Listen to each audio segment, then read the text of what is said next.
Welcome to the Beowulf gameplay video.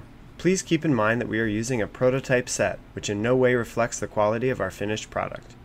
At the start of the game, each player selects the shield of the tribe they wish to be, and the Beowulf figurine is placed at the start of the rune staff.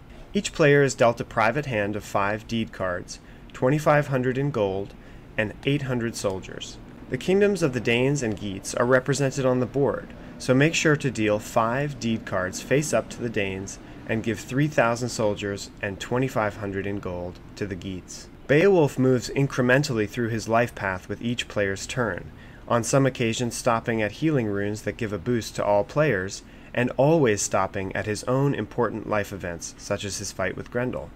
Anthony begins his turn by laying out any income-earning deed cards he has and collecting the proper amount of gold. He then draws a weird card to see what trial or boon his tribe will undergo. Anthony draws a sea worm, which will harry his people until he's able to kill it. Each weird card brings Beowulf further along the board, potentially altering his effect on play. Having drawn a monster, all Anthony can do on this turn is pay the penalty stated on the card, and try to bolster his chances of killing the monster on his next turn. To kill a monster, Anthony must roll a 9 or 10 on a 10-sided die on his next turn. If he is in possession of whalers, however, he need only roll a 4 on the 10-sided die. Anthony does not have whalers, but he does have a rune reader card, and so can spend 200 in gold to determine whether or not any other player has the whalers he requires. As it turns out, Joel possesses the whalers card. A raiding player must state what they are raiding for: a deed card, a monster trophy, or 500 in gold. In this case, Anthony is raiding for the whalers card. Then he must select how many soldiers he will raid with, which will determine what size die he rolls. To roll a 4-sided die, he sends 400 soldiers. To roll a 6-sided die, he sends 600. To roll a 10-sided die, he sends 1,000. The defending roll is also determined by how many soldiers a player has. Fewer than 1,500 soldiers, roll a 4-sided die in defense. Between 1,500 and 2,900, roll a 6-sided die in defense, and with 3,000 or more soldiers, roll a 10-sided die.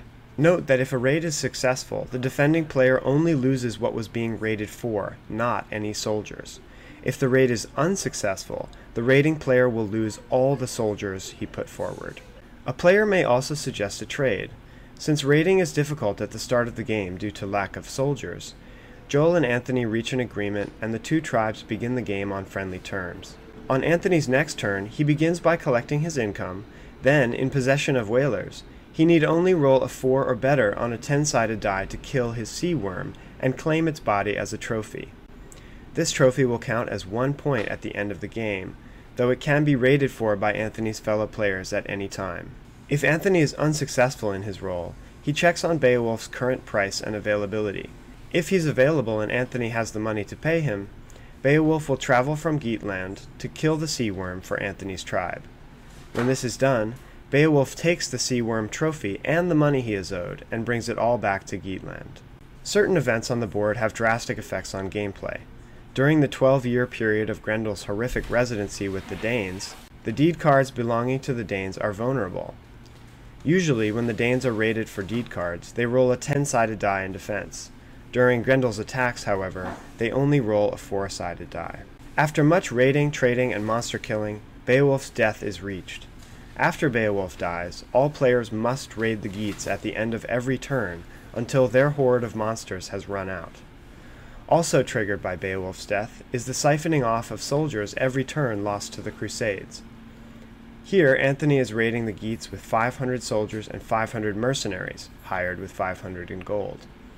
The raid is successful, and he takes a trophy from the Geats' horde.